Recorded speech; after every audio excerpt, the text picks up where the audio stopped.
Dick Clark, as far as I'm concerned. You're a prophet. You're a master Wikipedian. And I recall so well those years when you worked here and you were over there in the library working on this thing called Wikipedia.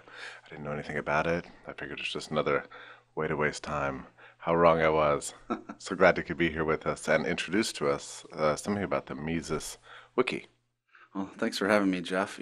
I started editing Wikipedia here at the Mises Institute during my downtime, I guess, and I think I quickly rationalized in my own mind that, hey, this is a way to advance the Austrian mission by expanding the coverage of these topics that we have all these great sources for here at the Mises Institute. And as you know, so many books that are out of print, either for silly copyright reasons or because simply no publishers put out a new edition.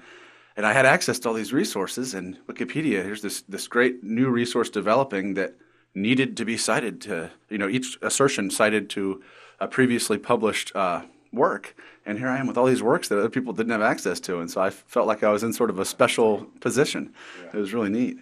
How many years ago was that? That was March of 2005. So believe it or not, Wikipedia is about to turn 10 years old in 2011. Right.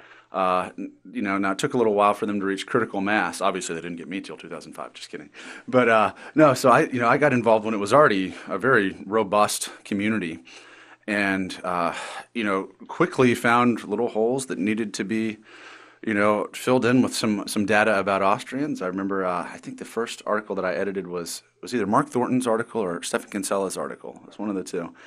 And, people that I considered buddies or people that I admired, right? I quickly started trying to write articles. William H. Hutt is another one that I wrote about, Frank Fetter, and it was... So many. How many have you written?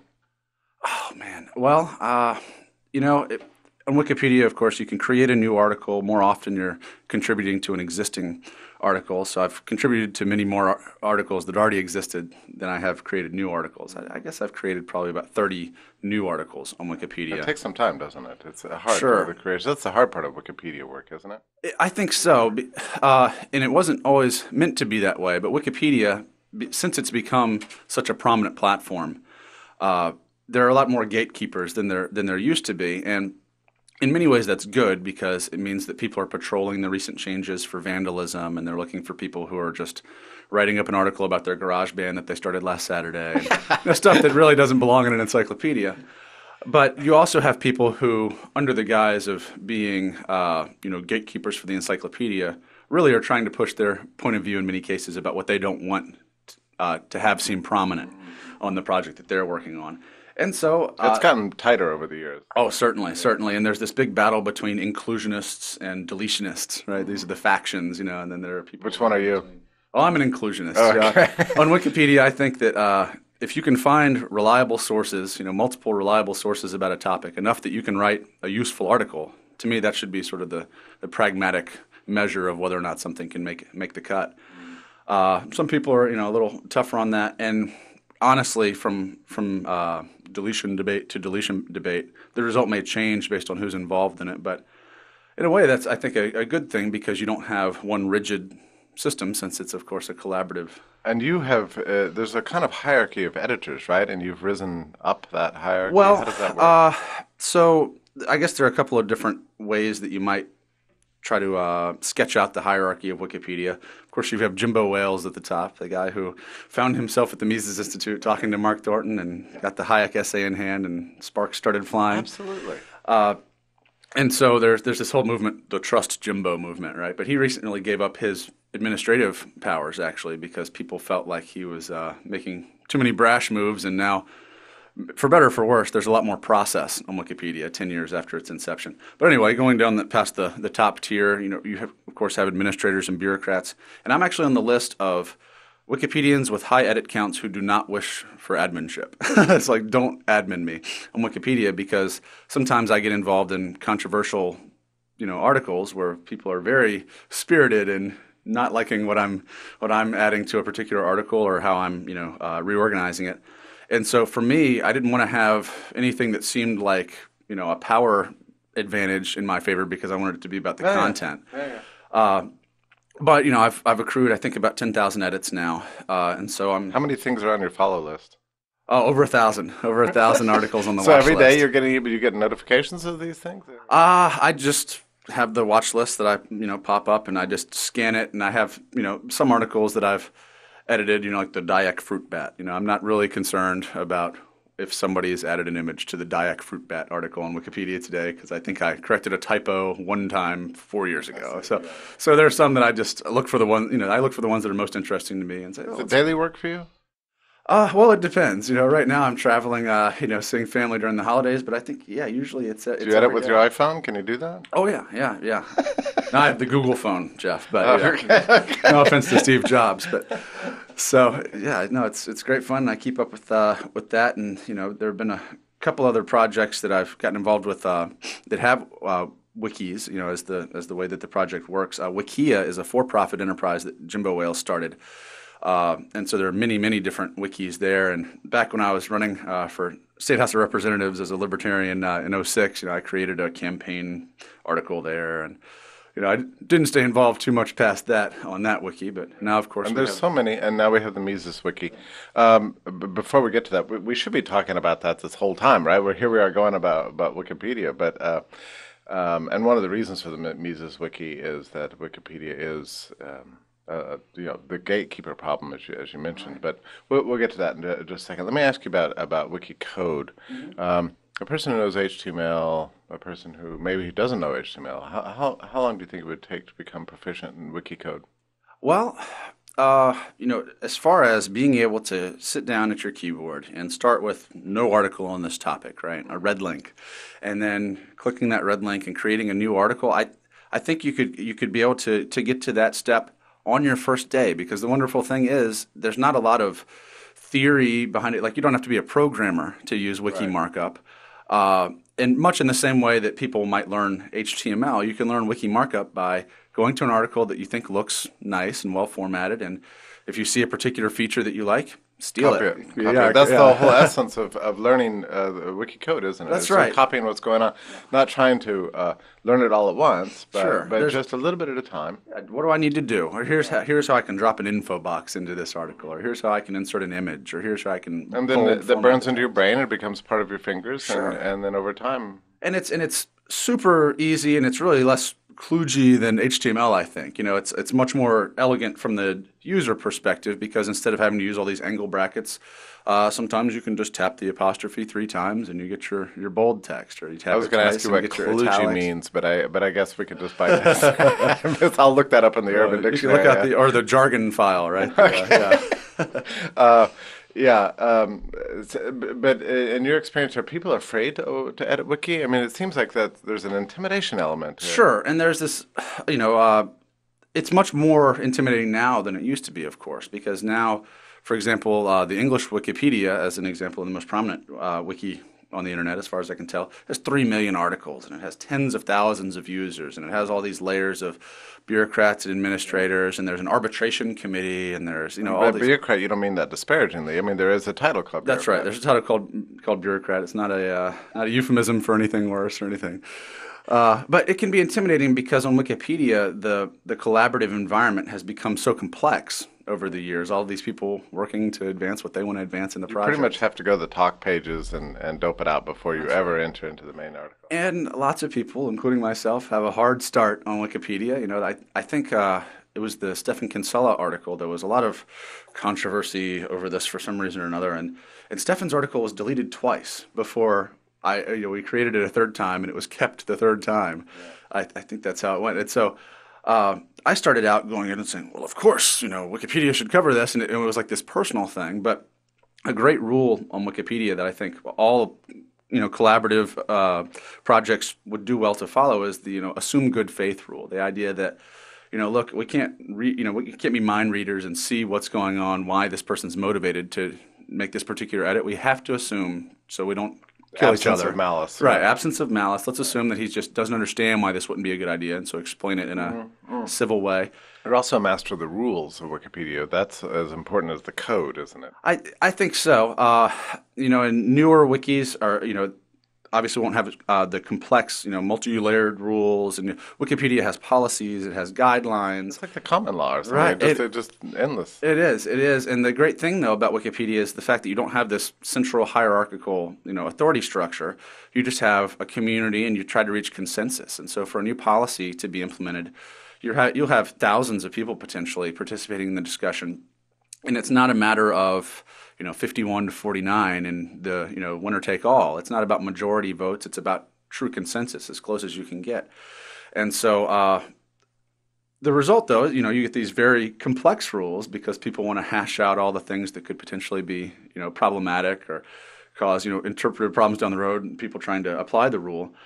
But you end up with these, like I said, complex rules that can be tough to master. But that's part of the capital of the world of Wiki is this rules and this experience. And when we first talked about opening up the Mises Wiki, we discussed this on the phone. I recall that why not draw on this knowledge that's out there and this experience to benefit the Austrian School? And we opened it up, 3-4 weeks ago, something like that. It's very beautiful. You can find it at wiki.mises.org. And already we have something like 300 and... I think it just moved past 400 articles now. Oh, did it 400? I hadn't checked it in a day. Yeah, that's. Now, a lot of them are so-called stubs, which mean that they're just the beginnings of an article. Many are complete and complicated entries because we had several people who'd been working on wikis that imported all their data over to the so we were able to absorb some of that effort too. I have a very optimistic about it. What about you? Oh, absolutely. And, we were talking about the gatekeepers on Wikipedia, and the reason that those people have the ability to sort of keep out, a lot of content is because Wikipedia is an encyclopedia that's, purports to be written from a neutral point of view or aspires for a neutral point of view. And of course, the major difference for the Mises Wiki is that we aspire to an Austrian point of view. Right? We want to be an Austrian resource.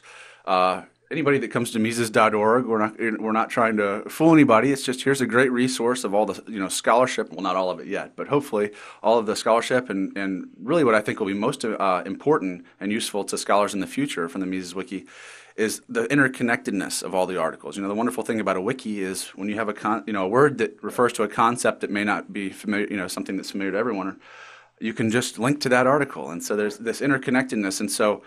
Now I'm hoping that we can go back and, see some of our great early Austrians, at least early American Austrians of the early 20th century and see how they were interconnected to their, peers at that time period. And yeah, well, the possibilities are literally infinite, right? I mean, there's just really no limit to what can be done on this thing if we can get more people involved and get the Austrian community sort of shaped up and get people a little bit brave to go in and edit. Your slogan is the same as Wikipedia: "Be bold." Be bold. Be bold. Yeah. Well, and the wonderful thing about wikis and the Media Wiki software is that there is no change that cannot be undone, and so. The wonderful thing is that as a new user, you can go in and you can try. Yeah, you can make a mess, and if you don't figure out how to clean it up, somebody can roll in and revert your changes. They can go to the article history and revert it back to the last. What do we need clean most? version. Do we need authors? Do we need cleanup people? We need people with long watch lists, or what do we need most? Well, right now? Obviously, there'll be a division of labor on the Mises Wiki, just like we would have it anywhere, and I think it depends on what people are. Have the best talents for. Some folks are great copy editors, but they may not feel as confident in synthesizing new content for a new article. And so we need copy editors because we have a lot of folks who are great at content and understand the concepts, but may not be may not always follow the Chicago manual and may not always have everything just so in terms of the typographical. Just to go back just a second on the neutrality question, you mentioned that Wikipedia has this neutrality rule, but of course there's really probably no such thing, really.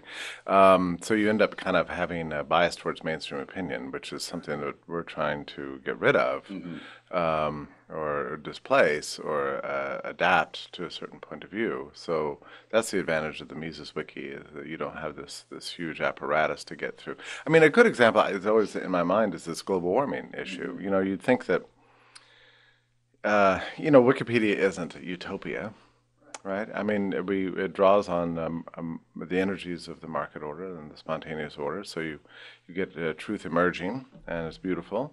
But it's always a dynamic process towards perfect equilibrium, I guess you could say. And so there are errors. In the case of the global warming debate, I think it turned out there was one guy or several guys who were constantly sort of lording it over 75 different articles on the topic, and then when the big scandal broke, there was nothing on the Wikipedia about this, and there you have it. I don't want to call it a market failure, but it was imperfect information. Well, one weakness of Wikipedia's in the past has been to lend too much credence to people that had credentials. And so the global warming controversy article and the related articles, there was an editor, I believe his name was William Connolly, and he was actually stationed at like an Antarctic research station. So pretty much all of his time when he wasn't pushing buttons on He was like you. well, when he wasn't pushing buttons on his little research apparatus, he was editing Wikipedia articles to if I say promote his point of view, that sounds ugly in Wikipedia speak, but that's essentially what he was doing. He was saying, "I'm the scientist. I have the latest data, and you're just promoting pseudoscience if you oppose the things I'm putting in these articles." And he was made an admin, and again, there's a real problem when you have someone who's taking a side in a controversy on what's supposed to be a collaborative, consensus-based project, and all of a sudden he can ban people and keep them out of the editing. And so I believe he actually lost his adminship over this whole controversy.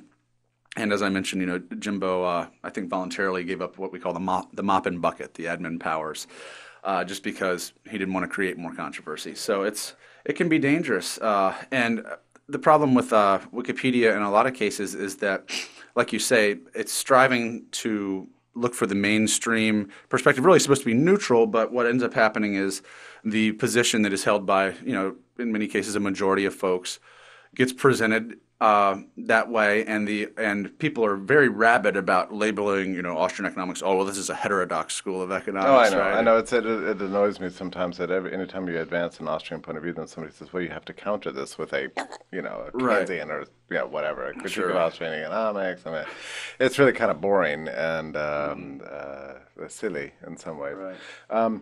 Now, what do you see? Is there any area of, I guess you could say, Austro-libertarianism that you think will become the focus of the Mises Wiki? Is there any way to predict this? I know that the biography element is important. Literature is important. I mean, I was looking at the entry for Conceived in Liberty yesterday, and it doesn't tell a lot about about the history of the book or anything. It will maybe eventually, but right now it's got a full table of contents for all 4 volumes, and that's enormously useful. Sure. And it takes a lot of time to type something like that up. Yeah. So, well, I think that making the literature that's already on Mises.org, making it more accessible and more easily parsed by the user from their sort of research trail, and not having to go too far afield to find the substantive argument in a particular work from the bio. And I think it'd be great to.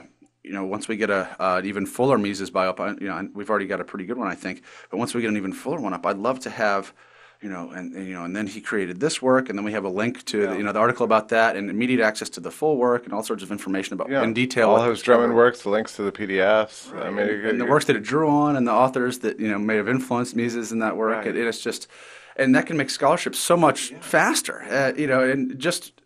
I was bragging earlier, about how wonderful the collection here at the Mises Institute is, the physical collection on the shelves, but having it at your fingertips and being able to find this, this unique string in the work instead of having to flip through. Yeah, I agree. I mean, I look at the Mises Wiki right now and I'm thinking, okay, this is something that's going to outlive me. I mean, it's going to grow and grow. Another use for it occurred to me, was that professors can assign students to write entries, right? I mean, if you're a student, you could turn in a dopey little paper, whatever, and then it disappears. What are you going to do? I mean, I get student submissions all the time. People write, "I wrote this paper for my class. What can you do with it?" I look at it and I go, well, the problem is it's a paper for a class. Right. I mean, that's what it's for. But if you're writing an encyclopedia entry, it requires just as much research, just as much thought, and probably even more discipline. Yeah. And you're learning wiki code. Mm-hmm. and you're contributing something broader than just to yourself and your little physical classroom. Well, and from the student perspective, instead of, this little one-off project that's going to go down the memory hole as soon as I get a grade on it, now I'm working on something that's going to matter. People are going to read. Potentially, hundreds or thousands of people are going to come across my article, and that gives me, as a student, right, it would give me a much greater incentive to write a quality article, to do my best work, not just to do good enough. And it's funny you should bring this up. And you've got graders too. You've got potentially thousands of graders. Exactly right. You'll find out quick if it's not good quality. But with Wikipedia, this past semester, I've been involved in a pilot project called the Public Policy Initiative, and we had a donor that donated some money to the Wikimedia Foundation, the parent organization of Wikipedia. And this donor really wanted to improve the quality of the public policy articles on Wikipedia. And so what we did is we started this campus initiative.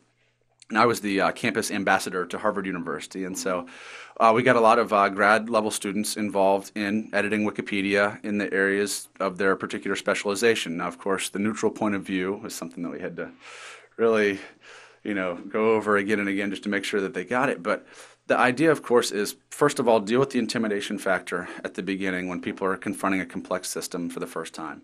And second, get these folks on track where they're not doing something that's going to have to be undone or heavily refined by somebody else, but sort of put get the training wheels on them long enough so they can see how it's supposed to go, and then they can become valuable contributors. And of course, the beautiful thing about the Austrian Wiki is that we don't have to strip off people's point of view on their area of expertise, because presumably folks that are contributing to the Austrian Wiki, the Mises Wiki, will be Austrians. So it'll be a much more, less of a battlefield, I think, than Wikipedia. And so I think we'll be able to be a lot more productive more quickly in certain areas that might have. And we don't have that built-up craft that comes with years and years of admin layers and things like that. Right, since right. it's really a frontier at this point. So yeah, but I think that a lot of that we won't have to develop so many layers that could potentially be burdensome and increase the transaction cost per edit or whatever, because I think it'll be a more collegial, collaborative environment than like I said, Wikipedia is not supposed to be a battleground, but it often is because. Another thing to say about the student involvement in this is you really are acquiring many, many skills when you write a Wikipedia, when you write a Mises Wiki entry, not just the knowledge in itself, but the ability to craft beautiful sentences and write in a sort of stable, flowing way. But then also just the code knowledge itself is something that's essential. And I'm saying this as somebody who.